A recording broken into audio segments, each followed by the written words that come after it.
As I said a few minutes ago, for those who've just signed on, Peter Holgate, who's supposed to be hosting this, could not make it today. He has a technical difficulty. And so I'm getting thrown into this to do the offer preparation and offer overview with you guys. And so I have had a chance to review the material. It seems pretty straightforward. And so if I do stumble a little bit, I was just asked to do this late yesterday, and so I'll do the best I can. Um, I do, for those of you who know, and for those of you who don't know, I do encourage conversation. If you have questions as we're going along, please don't hesitate to either unmute yourself or send me a chat. I do try to answer them as we go along instead of waiting till the end, so that we can kind of cover the subject matter as we're going through it. But there'll always be a chance for questions at the end, of course. No problem. I do appreciate it if you do mute yourself now. Make sure everybody's muted. That would make my life a lot easier. But I'm more than willing to try to answer questions as they come up in your mind. I think we have a fairly small group here, 15 people. And so maybe some discussion would be good. And so any comments or suggestions as we're going along here are always appreciated, everybody. So don't hesitate. So here we go. So offer present preparation. So, we're talking about how to do an offer. And I think going through the presentation, that at the very beginning here, the bolded part is one of the most important things that we can tell you when you're doing an offer. When closing problems arise, the agreement of purchase and sale becomes the best read paper in town. Be sure that your agreements can stand up to the test. We, as managers here, fight for you guys for problems that are coming up in closings, in purchases and sales, whatever it is. And I can tell you from firsthand experience that if the agreement of purchase and sale has not been drafted correctly, that there's things missing in the agreement of purchase and sale, or that, for example, you're the buyer agent doing the offer and you're missing an initial, signatures in the wrong spot, waivers not done on time, notices of fulfillment, whatever the paperwork might be, my goodness, you're in trouble. The paperwork has to be correct, and it all works wonderfully if there's no problems. It all just flows through somehow. But when there's a problem, what hits the fan, and the agent, it's always the agent's fault. So please, when you're doing an offer, we have a saying in real estate: when you're doing an offer, slow down and everything will speed up. Now, I know that sounds kind of crazy, but if you slow down and make sure everything is correct at the beginning, everything speeds up at the end. If you speed up at the beginning and you miss stuff, everything slows down at the end, and everybody's scrambling to try to fix the problems. If you don't create any problems at the beginning because your paperwork is correct, then everything sort of sails through at the end, and nobody can come back to you and say, I don't want this deal to close because the agent missed whatever. So do be aware of that you want to slow down, double check your paperwork, make sure that it's correct, and then things speed up at the end. So when you're going to do an offer, we're going to talk about multiple representation a few times. All right. If you're doing multiple representation, what does that mean? You have two clients. Now, multiple representation can, of course, happen with another agent in the office. And that office does not have to be the Bradford office. It does not have to be the Newmarket office. It doesn't have to be within the same branch. It can be anywhere with Century 21 Heritage Group agents, and you're going to find yourself in a multiple representation situation. When you're in a multiple representation situation, you're not allowed to reveal the price that the seller is likely to accept or the buyer is willing to pay unless instructed so in writing. The motivation or personal information about the seller or buyer, the listing brokerage cannot disclose to the buyer the terms of any other offer. This is taken from paragraph 3 on the listing agreement. If you're in a multiple offer situation, please follow these rules exactly. And so we do try to avoid multiple representation. If you are the listing agent and you have your own buyer, choose customer service for the buyer. That way you're not tied to some of these rules. You have to protect the interest of your client, but you do not have to so much protect the interests of the buyer. Yes, you still have to act fairly and honestly and all that wonderful stuff. But if a buyer says to you when they are a customer, I'm going to put in an offer for 800,000, but I can go to 850. Okay. Can you say that to your seller client? And technically the answer is yes. Okay. If the seller says, I've got my listing at 800,000, but I'm willing to accept 750. Are you allowed to say that to the buyer? And the answer is no. Okay. So making it a customer and a client, instead of having to be caught as two clients, it's much better if you can to do a customer. Okay. So once again, reminder, the sellers of our company listings, regardless of which office, are the clients or the salesperson in the company. Now, there are plain language forms, and these are always a really good thing to use. They are plain language forms. They can be found in TREB under Forms Explained, all right? And it's always an excellent idea to provide your buyer with a copy of the agreement of purchase and sale that is blank, that explains all the different paragraphs in the agreement of purchase and sale. Under Forms Explained, you can simply have that. It's a really, really, really handy tool. Sometimes you're talking to different cultures. Sometimes you have different languages. The contract is all in English. It takes time. Forms Explained is a really good tool to give to your buyer to make sure they understand what they're signing. All right. Hopefully everybody knows where to find Forms Explained. I do have a little example here for you. If my computer is going to work, which is another story altogether. I'm sorry that my computer is in reverse, but here's an example of an agreement of purchase and sale. And you can see in the red, it explains everything about what's going on in the offer. Okay, it's got in red explaining what things are. Okay, and so it's a really great tool to be able to give to a buyer, especially sometimes if English is a second language, that they can take the time and read this and understand what they are going to sign. Clauses. It's amazing how many times as a manager, and I think all the other managers would agree with me, that agents are not reading what the clauses actually say. They just think that, oh, it's just standard, it's just normal, whatever. And if you're on the listing side, you better be reading the clauses very, very, very carefully. There are some very experienced agents out there that try to get away with changing the standard clauses to kind of, put an advantage in for their buyer. So please understand what the clauses are saying and explain how they affect the deal. Do not rely on your front desk to put clauses in for you. It is your duty to build an appropriate offer. Okay, now I think I'm looking at the list of people here, and I think most people know what web forms is.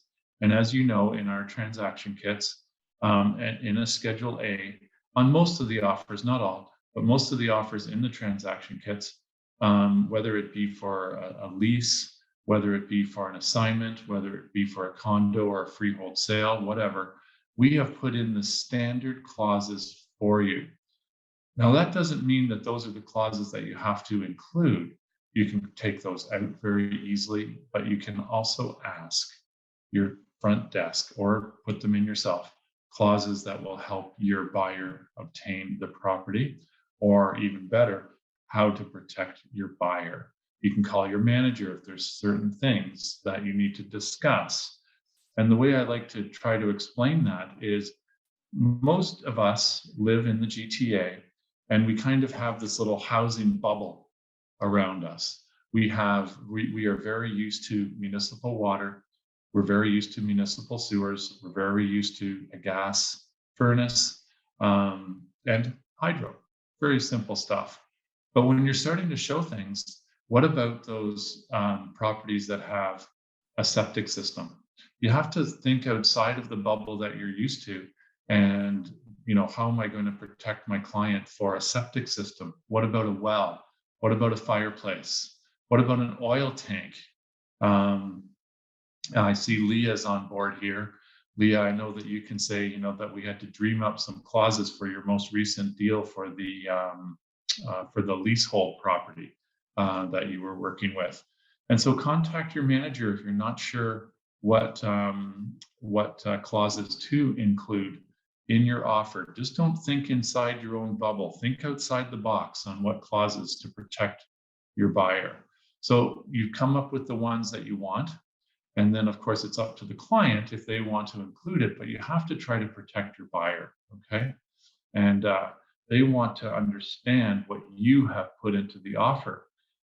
Some agents today, all they do is they take out an agreement of purchase and sale, and they say to the buyer, sign here, initial here, sign here, initial here. And they don't explain anything that's in the offer to the buyer. And then the buyer comes back a few days later and go, well, what does this mean? What does this mean? And then, then there's trouble from there.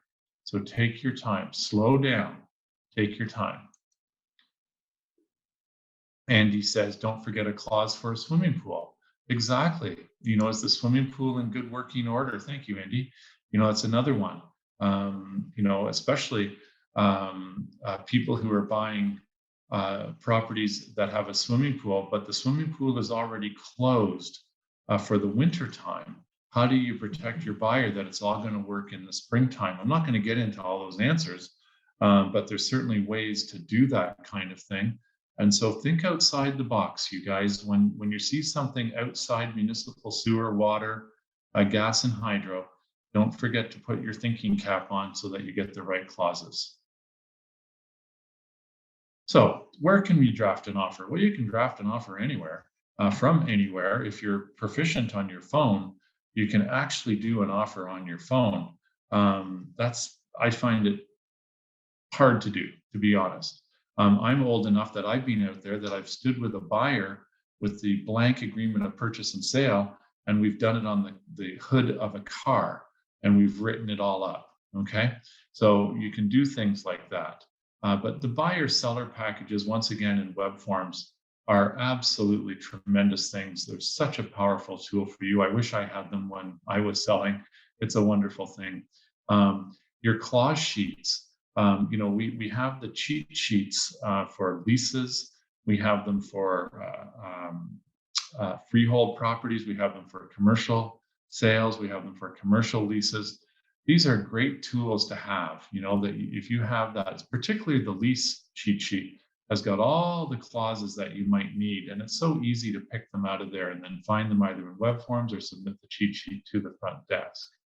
So use the cheat sheets, what they're calling here clause sheets, or the AREA clauses, past history. You should take a look at public records. Review each room with the buyer so that you can see perhaps things, the chattels that the buyer wants to have. I mean, maybe there's a fridge, a beer fridge in the garage, that kind of thing. Make sure you're making notes of that kind of stuff. Geez, I must have beer on the mind if it's beautiful weather in the summer. The plain language forms, again, on TREB, beautiful things to use. And then, of course, you're going to talk to your buyer about the price, unless you're kind of in a multiple offer situation, a multiple representation situation where you can't reveal anything about price, okay? So you do want to talk to the buyer extensively about it and explain what the offer says. Who can type the offer for you? Your front desk. I know a lot of you know this, that your front desk can type an offer, but after hours, you do. So eventually, you should figure out how web forms works, all right?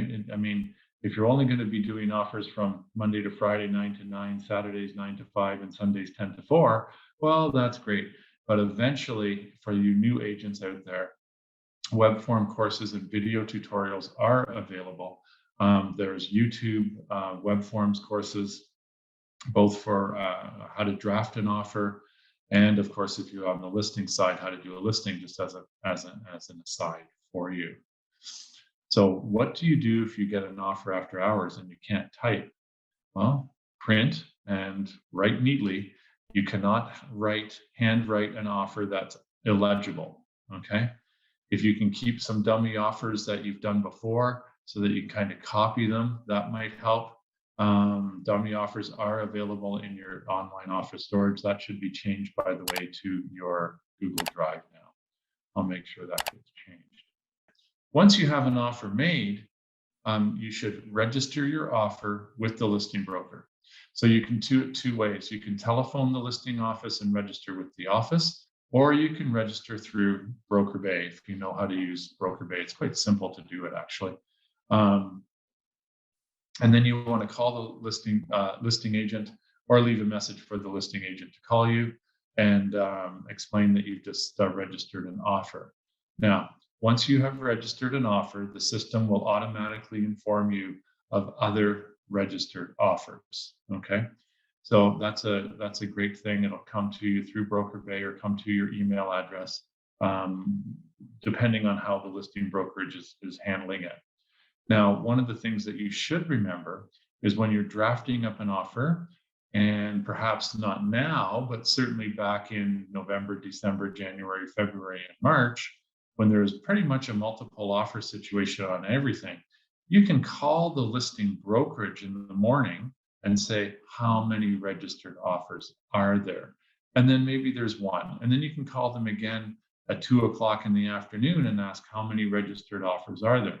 And maybe now there's 3 or 4, okay? And then you'll see pretty much by the time the offer should be submitted that there are 5 or 6 or 7 offers. And the reason I'm telling you this is if you can find out how many registered offers there are in a multiple offer situation, then that will help you decide the price of what you want your buyer to put an offer in on. If there's no other registered offers, maybe your buyer can come in a bit lower. And that's what's happening today, of course. Not so many multiple offers, though there's still a few multiple offers out there. The condos in Toronto, downtown Toronto, are still strong. But out in the outskirts where it's died off a fair bit, not so many multiple offers anymore. So you do want to find out in advance how many registered offers there are so that you can decide on a price. When do you register the offer? After you have signatures. Now, the next comment, maybe not. Better to register early, maybe not. There is certainly 2 theories out there. One is don't wait, because if you register your offer early, maybe you will scare off other buyers, okay? That they don't want to compete. The other side of that coin is register at the last possible minute so that you know how many registered offers there are, so that you know what price to put in. So there's 2 theories there. It's a 50-50 call. Can you take an offer from a buyer if he's out of town? Yes, you can. No problem. By fax. I don't know who's using faxes really anymore. Email by another power of attorney, for sure.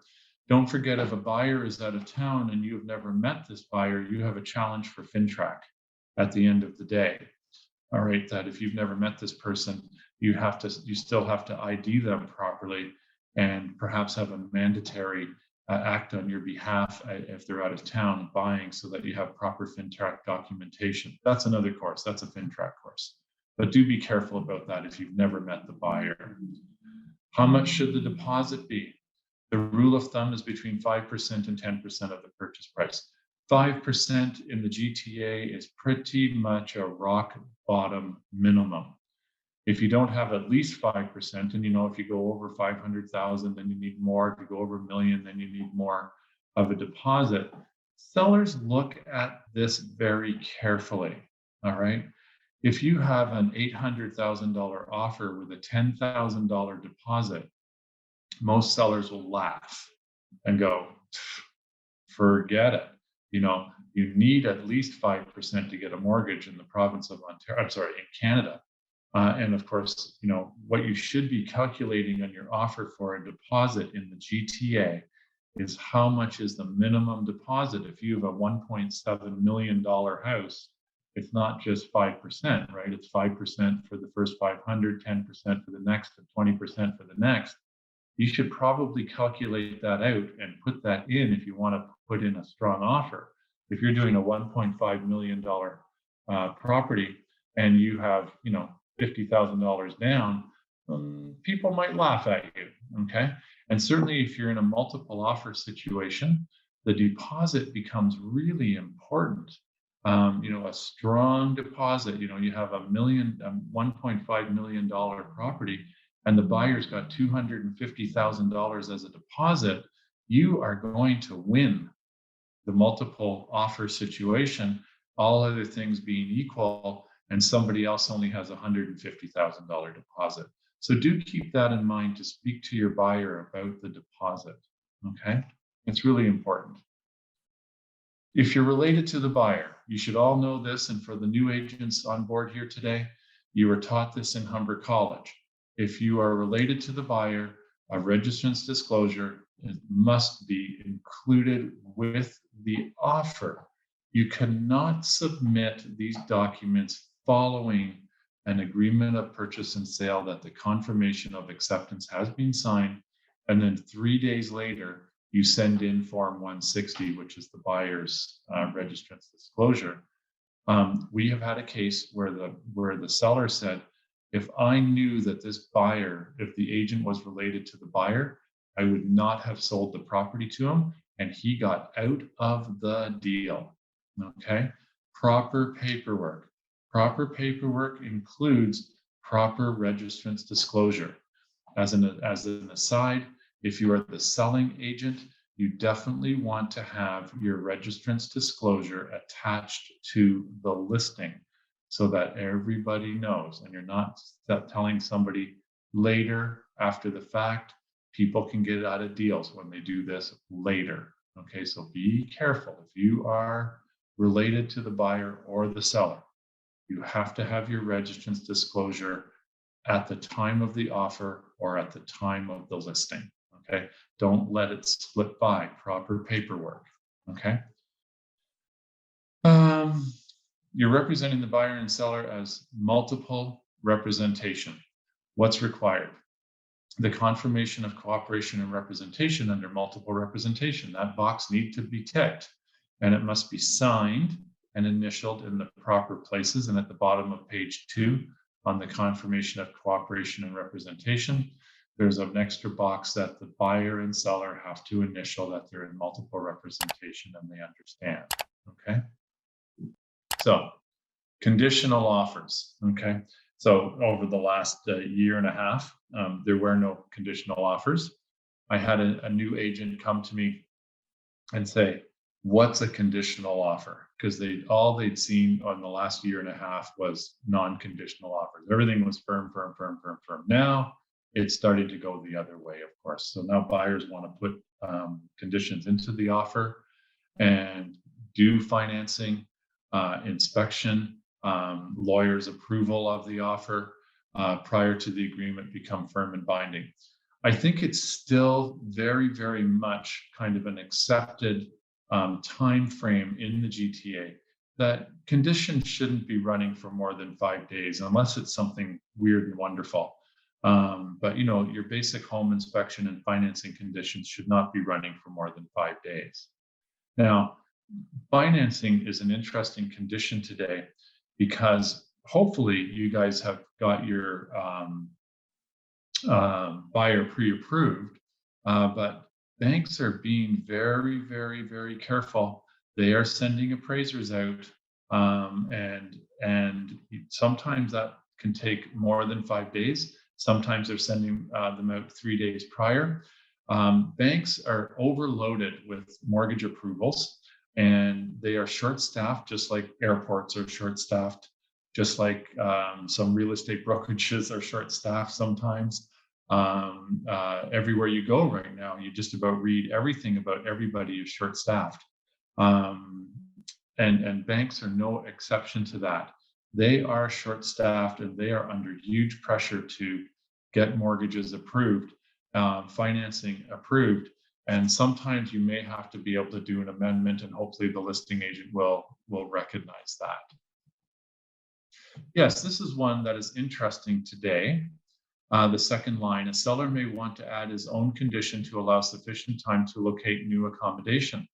You can put in sellers' conditional offers, especially when you're obviously when you're representing the listing side. A seller can put in that they want to find a place to live, and especially today, you know, the buyer wants to buy the house, the seller doesn't have a place to move to, the seller wants to check it out really carefully, and they might put in a 2-week condition that they get a chance to buy a house too. So do be aware of that. The next one, I think from a management perspective, we have pretty much beat it to death, you guys. If none of you know what Form 127 is, then please go talk to your manager about Form 127. It is Form 127, just as a quick reminder, is a form that saves you, the salesperson, that the buyer agrees that they are not including or they are waiving a condition in an offer, and they understand the risks involved. I'm not going to get into more of Form 127, what it says there. We beat it to death. If a condition cannot be satisfied, a mutual release must be completed by the buyer and seller, authorizing the release of the buyer's deposit back to the buyer, and it nullifies the agreement of purchase and sale. A mutual release is required even if a deposit isn't received. And in that case, the amount says no deposit received. If a deposit, and this is a big one, you guys make sure you tell your buyers if a deposit is not given, there is still a deal. There is still a firm and binding contract, whether or not a deposit is received. So you do the offer, the agreement of purchase and sale, it's accepted.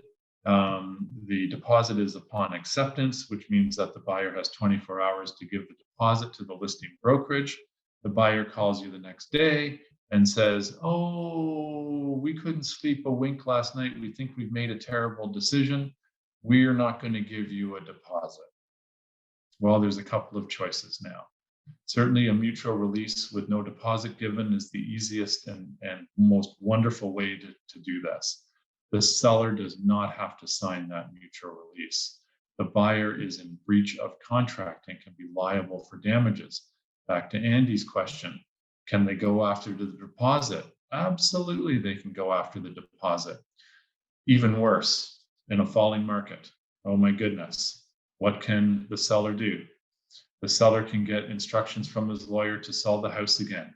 The seller can sell the house for less than what buyer number one, your buyer, paid for it. Buyer number two gets it for $100,000 less. Guess who has to pay the difference? Your buyer has to pay the difference. Make sure that if it's an upon acceptance agreement of purchase and sale, that you say to the buyer, you know what? This clause that says you have 24 hours is not a change of mind clause. You still have a firm and binding contract. Okay. Presentation of the offer. So this is talking about that you actually go in person. Now, this is a bit old school, I have to admit, but maybe it'll start to happen again if COVID actually goes away. And we're hoping that COVID goes away and we go back to all of a sudden there's 5 agents presenting their offer to the seller at the same time. And so this is not all just email, this is being in person, talking to the seller and the seller agent, maybe with your buyer, maybe not. So this is great. Offer presentation. When do you arrive at the offer presentation if you are the buyer's agent? On time. You know, showing up half an hour late to do an offer presentation is kind of useless. You know, I know that sounds crazy, but on time. So if you're the listing agent, you have to arrive early. You need to talk to your seller with what's going on in the market and explain the offer procedure. The listing agent, of course, has to take a copy of the listing, any comparables that have sold recently. I think it's kind of school childrenish to say that you should bring colored pens, but might help. Your clause sheets in case you have to add a clause, some papers to write on. It's really bad if you're the listing agent and you say to the seller, "Oh, do you have any paper? Oh, I forgot my pen." That kind of thing. Be organized, please. If you're the cooperating agent, of course, you're going to have a copy of the listing, market information for the area in case there's anything that has changed since you put the offer in. Okay. If you're presenting to a seller who's out of town, of course, you're going to do it by emails, faxes, once again, probably not. Sometimes people do use power of attorneys. We do have power of attorney forms in the office. I almost wanted to take this paragraph out because lawyers today aren't going to accept a power of attorney from an agent unless it's being notarized. It's really simple. This is a bit old and dated. I don't want to dwell on this. So the offer presentation sequence. The listing agent has the bigger job. Follow his or her lead. When you are seated at the presentation table, hand the listing agent the presentation folder, which contains the copies of the offer. Please remove any other information from the folder before handing it to the listing agent.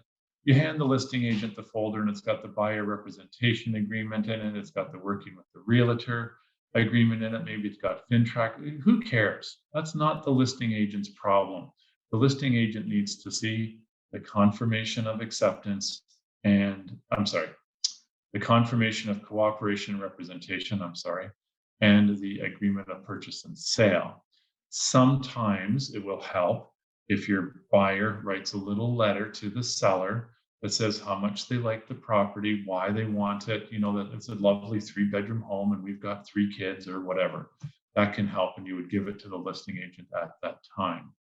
And then as the agent is going through the offer with the seller, watch what's going on. See if the seller's happy, sad, is he crying? When he looks at your offer, what's going on? See if there's any questions about the offer. And number 5 is probably the best advice. Don't argue, okay? Getting your back up in front of a seller or a listing agent. And if you're even not in person and you're talking to the listing agent, don't argue with the listing agent. You get nowhere. You've got to remain calm and cool, keep your head screwed on tight, and don't argue with them about it. Present the facts, present what you know, and leave it at that, okay? Arguing doesn't help. So if you're the listing agent, let everybody know what's going on at the presentation table, put everybody at ease.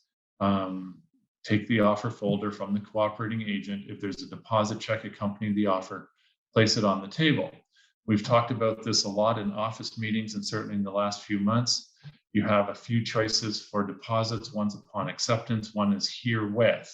Herewith means that you have a deposit check with the offer. It certainly means that you have a serious buyer. All things equal with 2 offers, and your offer, the check is herewith, and the other offer is upon acceptance, you win because it's a herewith check, okay?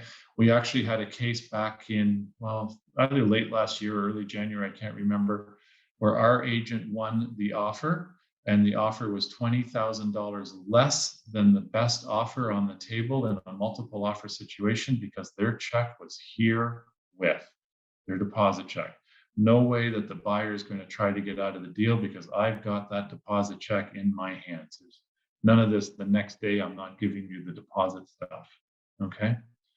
Give a copy of the offer to each person at the table, read through it. You're going to make any notes on the notepad so that you remember what's going on.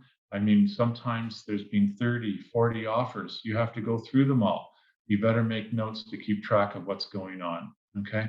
If there are, number 7 is if there's any reasons for certain inclusions, why, Mr. Buyer agent, have you done this?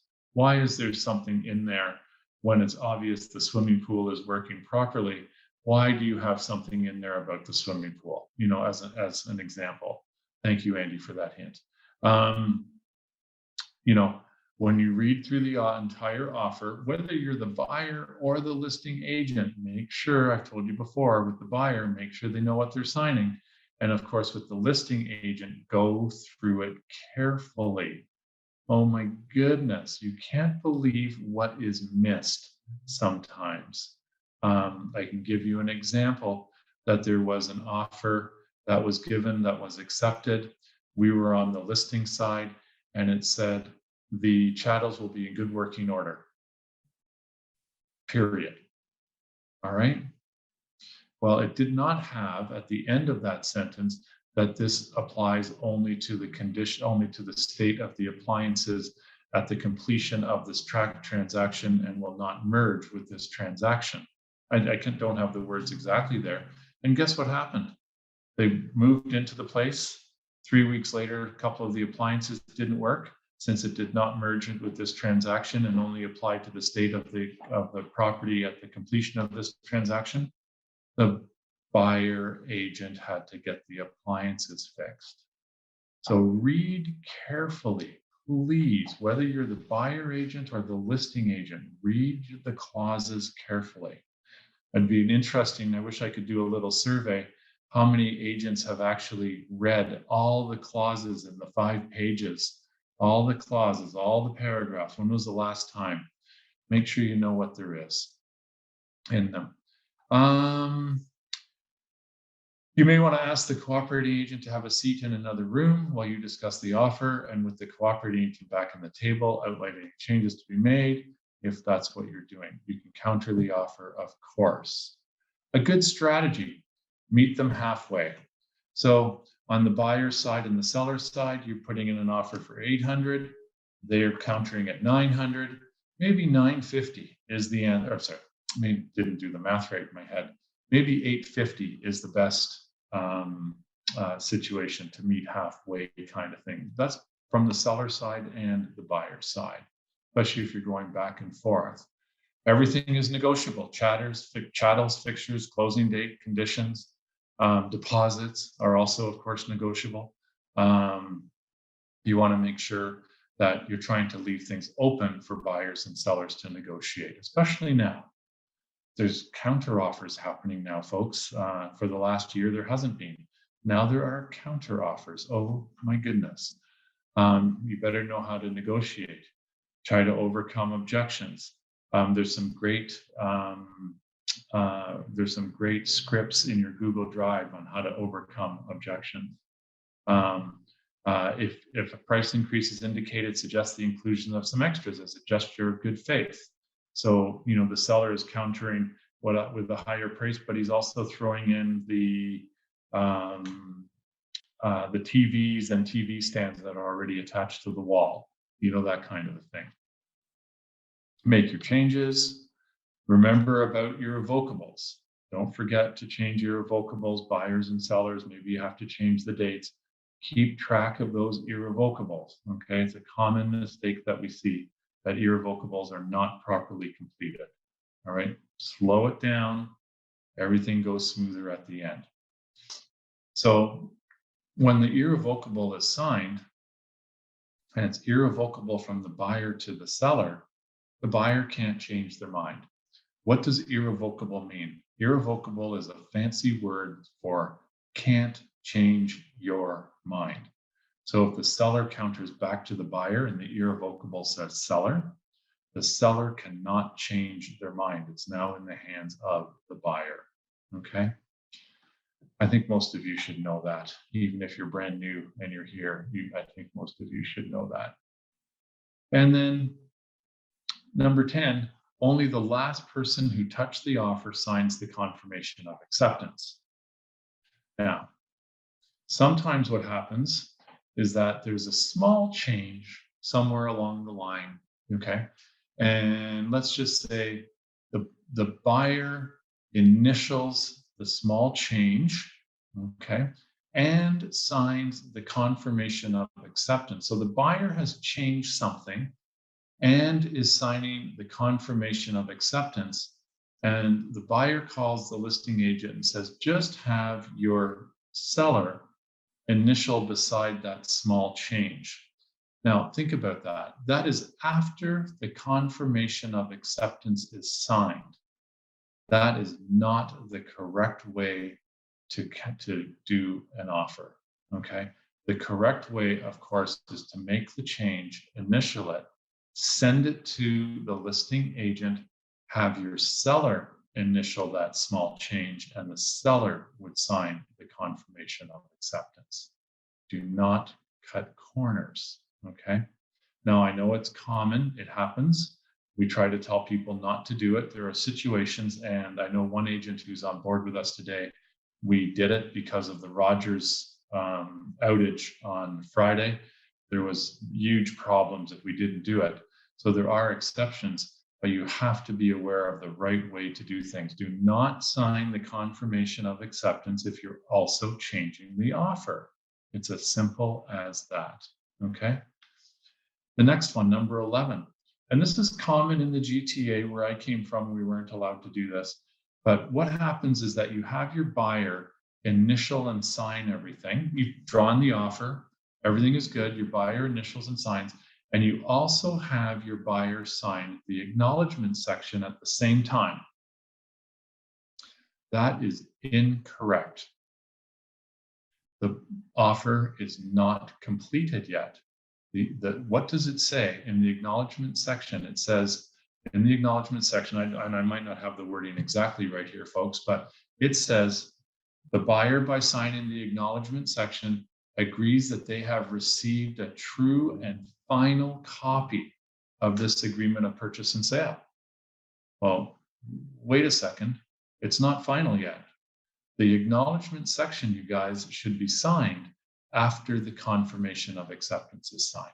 Now, I know it's common practice in the GTA, and it's always good, as I said before, until the you-know-what hits the fan. And then the buyer says, I signed this acknowledgement before the confirmation of acceptance was signed. I really didn't know what I was signing. I really didn't think the seller was going to accept it. And so my agent told me just to sign the acknowledgement anyways.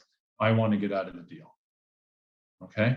And once again, it's all good until the you-know-what hits the fan. So be careful about the acknowledgement section. Lastly, of course, matrimonial homes. You have to be careful about spousal consent, and I think most of you should know this. Okay. Multiple offers, a wonderful opportunity for sellers. What an absolute pain in the you-know-what experience for buyers and cooperating agents. I know some agents on here that have gone through absolute, well, you know what, going through multiple offers that they've done 6, 7 times. They've given offers in for a buyer, in multiple offers and didn't win. The sellers love it. Buyers hate it. Agents hate it. What can you do? On the seller side, you're supposed to see the offers that they've come in at the order that they've come in on. The sellers have 3 choices. They can accept one offer. They can send back all offers. In other words, they're rejecting all offers and say, everybody improve. Or they can decide to work with one of the offers. Okay. I love this caution here. You can only work with one offer at a time, Mr. Seller. You can't counter 2 offers. If you counter 2 offers, you might have sold the place twice. Okay. So those are the 3 choices that sellers have in a multiple offer situation. From the buyer perspective, if you're in a multiple offer situation, you better put your best foot forward. Okay. There's plenty of times where the listing agent will just say to the seller, wow, look at this offer. It is so far better than any other offer. Let's just run with it. Let's not go away and say, everybody try again. Because when you do that, the buyer can walk away. They may think that, oh, I don't want to negotiate anymore. I put forward my best foot. I am going to walk away from this. And I have examples for you guys where the agent had a good offer. The listing agent had a good offer, 5, 6, 7 offers, told everybody to walk away, try again, and the best offer walked away, and they didn't sell it for as much as the best offer that was on the table first. Okay, so be a little bit careful with that. Now, I don't know how, like I said, I don't know how many multiple offers situations are going to be happening, certainly this summer and into the fall, but they will come back again. The real estate market is a curve, goes up and down and up and down. Multiple offers will happen again, and really hot offers with, really hot properties will certainly start to garner them once the market starts to come back a little bit again. Okay. Once again, if your client insists on proceeding unconditionally or having crossing out clauses in a multiple offer situation, make sure you get them to sign Form 127. It is your get out of jail for free card, Form 127. And once again, if you don't know what it is, please talk to your manager. Okay. For multiple offers, I think you guys know this, you have to put it into your brokerage remarks. And multiple offer presentation, you get number one registered on your listing. You're going to acknowledge the offer. So what do? When you have an offer registered on your listing, you have to have a document ready explaining everything that will happen that can be sent through by email, through Broker Bay, or email directly. You want to put it in writing. It has the instructions on it. Put forth your best offer. The seller may not give anybody a second chance. If you have a commission advantage, you have to put that down. If you don't want to have buyer agents having commission advantage, you should put that in writing. You should put down your phone number. You should put down the offer presentation time. This multiple offer page is available in your Google Drive. It's a Word document that you can just make your own. And I'm looking at some of the names here. I know a lot of you have used this. Okay. So then you arrange a time to present the offer. Of course, that's a bit backwards, but you get the idea. Inform the cooperating agent of the presentation time. Of course, you sent out the letter. And then you get your second offer. Same thing. Send out the letter that has all the offer instructions. Agent number one, when you register the offer, will be informed if you receive an offer that has not been registered. In other words, an agent has just simply emailed you an offer that has not been registered. It is your responsibility to register the offer. Why? So that all the other agents that are putting offers in know how many offers they are competing against. Okay. You can't hide an offer in your back pocket and have one extra offer. Wouldn't that be nice to be able to get away with that? But no, you're not allowed to do that. So if you get an offer, I'll repeat myself here. If you get an offer that has not been registered, in other words, it's been emailed to you directly and it has not been registered, you have to register it. You can ask the other agent to register it, call our front desk, but you can do it just as easily. It takes 2 seconds, right? And so everybody needs to know how many offers that there are. And if there's more offers, just keep going through the same routine. And then once again, offer presentation, we've been through that, how to handle that with a seller and a buyer already. And we all pretty much do it by emails today, okay? If you are in person, we've gone through this. I think this is a bit of a repeat that we've already been through, so I'm sort of going through this. You have to remember once again, folks, that I've only had a chance to review this once before we got here, but this looks pretty much like a repeat of what we've talked about already, okay? What if one of the offers is your own? It is the policy in our company to have another agent or one of our managers represent your seller at the negotiating table. This is kind of out the window today. I think most people know what they're doing. If you're not sure, if you're not exactly sure of how to do this, if you have your own offer, and especially if you have 2 clients, you probably should have another agent help you, okay? You might have to pay that agent $500 or something like that, but at least you've got some separation if you have 2 clients, that, you know, somebody's going to protect the interests of your buyer and you're still protecting the interests of the seller, okay? If you or one of the other agents offers to reduce your commission, you have a responsibility to help your seller realize the best possible price in terms of the sale. You have to responsibility to treat all parties involved in the process in a fair manner. If you have a collateral agreement which basically means you have a deal with your seller that you have your own buyer, you will reduce commission.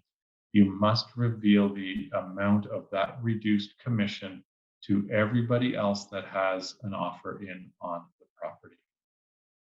You don't have to say the dollar amount, but you have to say, I've got a 1% commission advantage. The other side of the coin is just as interesting. Sometimes in a multiple offer situation, you'll get an offer from a real estate agent that gives you a confirmation of cooperation and representation that says 0 commission. Your MLS listing says 2.5%. You have to tell everybody else that there's an offer on the table where the agent has reduced their commission by 2.5%. It has to be a fair playing field. Some negotiating tips. Always try to sustain good feelings between the buyer and the seller. I mean, especially if they're meeting in person, be friendly, dress nicely, talk softly, don't be loud and obnoxious, that kind of thing. Try to keep negotiating on the differences rather than on lump sums. Try to meet in the middle somewhere, split the difference, okay? Sometimes when it's down to the wire, the difference can become a pie split 4 ways. The buyer, seller, the listing agent, the cooperating agent, each contributes a little bit of their commission to make that work, okay? Try to be reasoning in your discussions. Once again, I can direct you to overcoming objections in your Google Drive. In your Google Drive, type in scripts. In your Google Drive, you'll see all sorts of scripts on overcoming objections. Try to keep calm. Emotions can get out of hand. You need a clear head, okay? Keep it calm, okay? Silence is golden. It's really, really interesting. When somebody has an objection, whether it be the buyer or the seller, to what's going on in the deal, and you're the agent representing either the buyer or the seller, when you hear an objection, instead of alerting right back at that person who has the objection, sit back for a minute, count to 5 or 10 seconds in your head before coming back. What happens then is you kind of keep everybody calm. Soon as things become kind of a rapid fire negotiation thing, people start to get worked up about this stuff, and then the emotions come out. If you just hang on for a second, count to 3 even before answering a question or answering or trying to overcome an objection, or how should we solve this problem? Instead of rapid fire, calm it down a little bit, you guys. Silence is golden. It truly is. Try to have the buyers close by. Have them right beside you is my thinking. So there aren't any negotiations until the seller has countered. I mean, remember, there are no negotiations that are verbal, okay? It's what is on the written piece of paper that counts, that somebody has signed or initialed.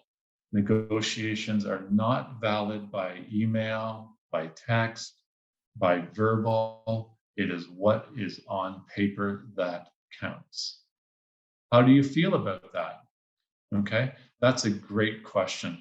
Hey, here we are. I think if we put forth a counter offer for $20,000 more, but we want the beer fridge in the garage, how do you feel about that? Instead of the buyer insists, right? And now all of a sudden you're running into a wall. How do you feel about that is a much better negotiating tactic. All right. I like this one here. The last one, it's great. If the negotiations get stuck on price and your stats are telling you that your buyer is offering a fair price, try this approach with the seller or the seller agent. Hey, Mr. Seller Agent, I'd very much like to see this sale come together, but I really need your help. All my research indicates that this is a fair price for your property. Can you provide me with some statistics that I can present to my buyers that will help me justify the price that you want? That's a great, great line. And as negotiating is going to become more prevalent in the next few months, This is a great line to keep in your back pocket, you guys, when sellers still think they can get February's price, okay? And it's a really, really good one to keep, okay? Do not argue under any circumstances. It's the fastest, most efficient way to break down the negotiating process. Thank you so much for watching. If you like our video, please hit the like button, the subscribe, and even the little bell to get notifications, just so you can stay in touch and watch more of these great videos.